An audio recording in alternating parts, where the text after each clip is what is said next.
To me, profit and purpose go hand in hand.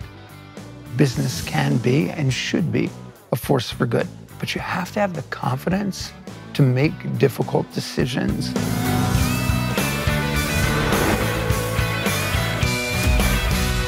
Dan Schulman is on the Mount Rushmore of CEOs from the past 2 decades. He was brought on as CEO of digital payments powerhouse PayPal in 2014 to guide the company through the split with eBay. In his 9 years as PayPal CEO, he's taken bold stances on contentious issues and prioritized the financial health of his employees. At his core, the now former PayPal CEO leads with purpose, compassion, and a vision of business being a force for good. I was thinking back on your leadership through the years of PayPal, and one thing among many certainly stood out to me. Profits and purpose are not at odds with one another. And to me, that is how you led this company. Is that right? Why has that been so important to you? As the CEO of a large company, you have multiple constituencies that you're trying to serve. Shareholders are, one of those. But you need to focus on your employees. That's always been kind of the centerpiece of what I've tried to do as a leader. And so my view is if you want to attract the very best employees, and the very best employees are the bedrock of any company's success, you have to stand for something. And to me, profit and purpose go hand in hand.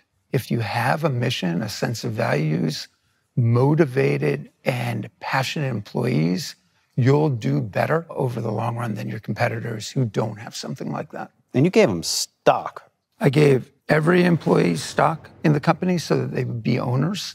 We raised wages. We wrapped it all in an educational financial literacy program because I did feel like financial health is sort of the bedrock of my responsibility to my employees.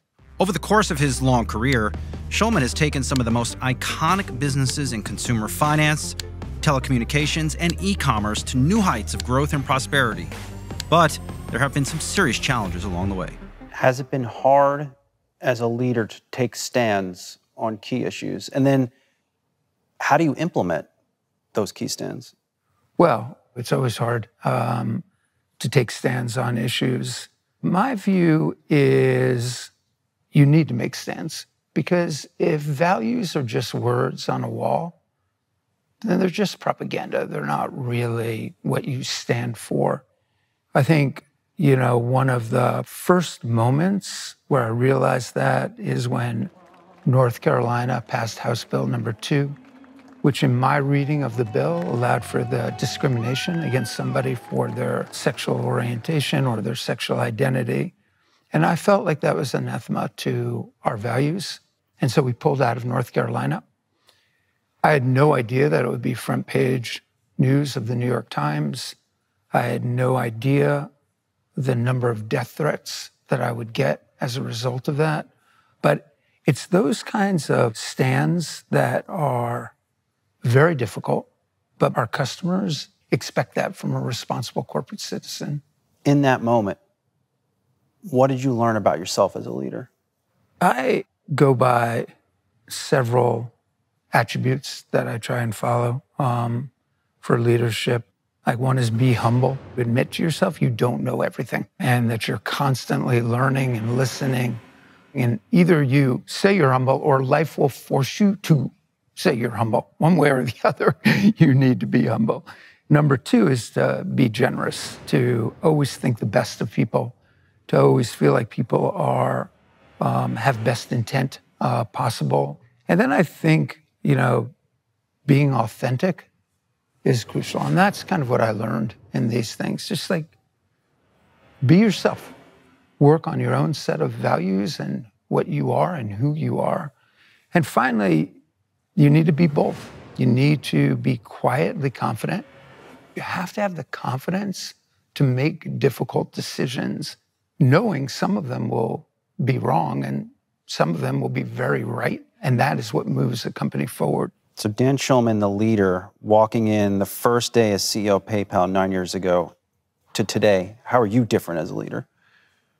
Well, I think I've, grown a lot. I've seen people who had left PayPal for dead, that we were going to be a dinosaur. I think, we are clearly a global payments powerhouse right now. I've probably become more values driven than ever before. Because I think in this world, you need to have a moral compass that drives your values. You need to feel comfortable with yourself, whether times are going great or not great, because you need to be a very consistent leader. How do you think PayPal employees will remember you? Well, I think they will think of me as a colleague who really cared about them, that tried to take care of them, making sure that they had financial health, that they could dream again about a better life for their kids, and that we were a role model corporate citizen, and that they could be proud of the company that we became. And I think the next chapter for PayPal will be even more exciting than the last decade. And that new chapter is already underway for PayPal, with new leader Alex Chriss at the helm as of September. The former Intuit executive has his work cut out for him in the new year. PayPal's stock down more than 24% from a year ago, with more on the path ahead for the payment giant. Let's turn now to Wedbush Securities Managing Director Moshe Katri, along with Paul Golding, Macquarie Capital Senior Equity Research Analyst. And Moshe, I want to start with you, because before we look forward, I want to look back a little bit, because Dan Schulman, built the company for a long time into what it is now and what it could potentially become. What do you see as his legacy, especially given that the end of his tenure was, did see a decline in the shares? Well, Happy New Year. And to you. So a couple of things.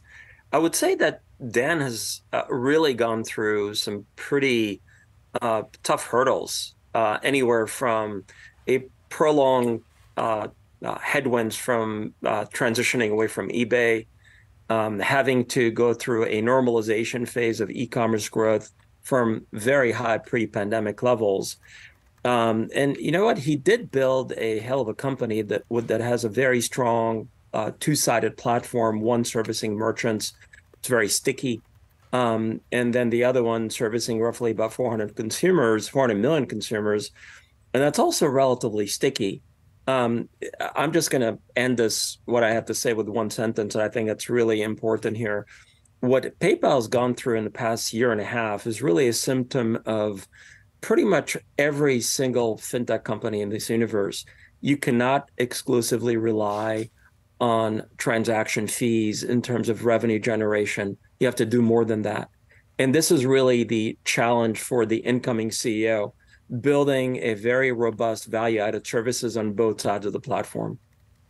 So, Paul, I want to bring you in here as well. And Moshe talked about the new CEO there, and there's a new man in charge. Alex Chriss comes over from Intuit, Paul, and he's outlined some of his priorities already. He talks about customer experience. He talks about margin expansion. Paul, I just want to know, do you think he's outlining the right priorities in your opinion?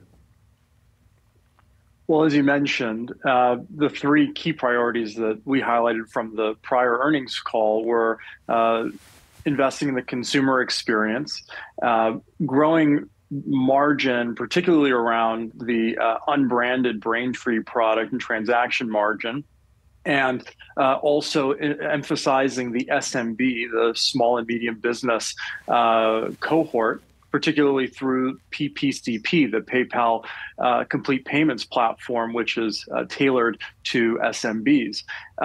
In terms of those priorities, we talk about this in our research, the user interface and customer experience.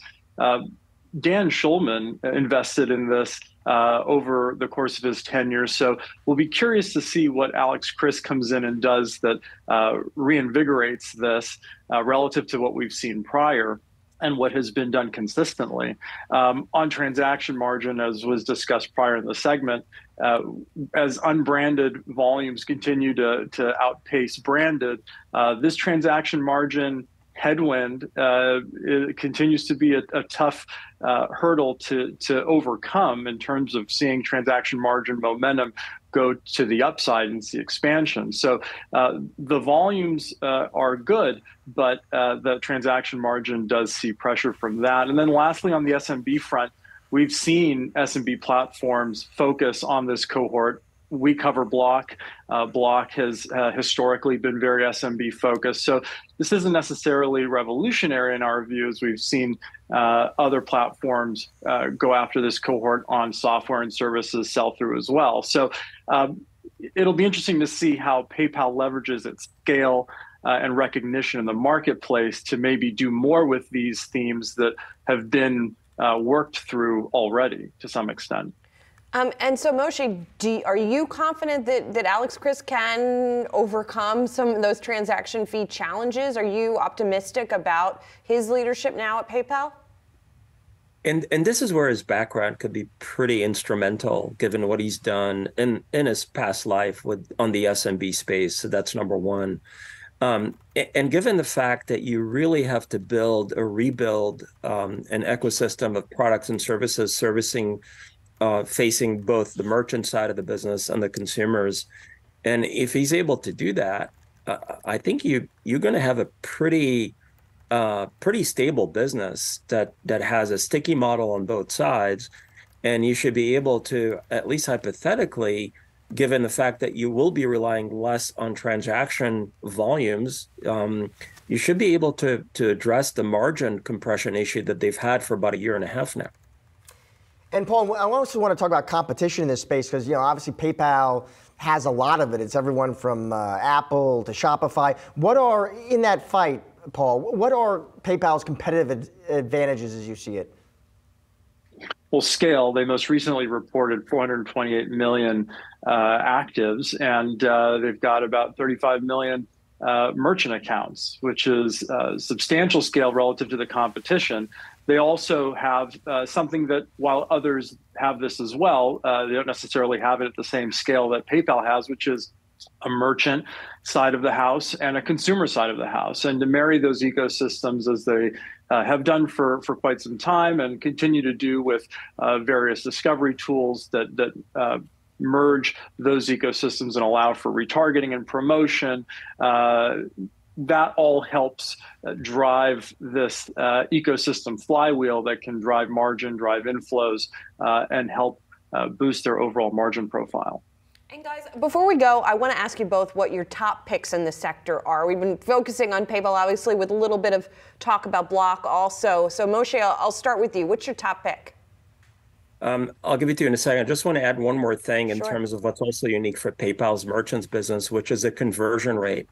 PayPal's merchant platform is very stable and very sticky, given the fact that merchants that actually use the PayPal button have very high conversion rates. And that's why it's been so sticky. We've been, in general, pretty defensive on the space. And for example, we like the networks. We like Visa. And then we also like some of the more legacy merchant processors. I would include their Fiserv, Global Payments. And then the last one is PayPal. And what about you, Paul? We're outperforming the space as well. We like the networks as well, but top pick Block probably at this point, just given the inflection point here on cost outs and what we might see in terms of overall trajectory of that margin expansion potential relative to a more mature platform like PayPal. All right, Moshe, Paul, thank you guys both for joining today. Appreciate the time and the insight there. Thanks.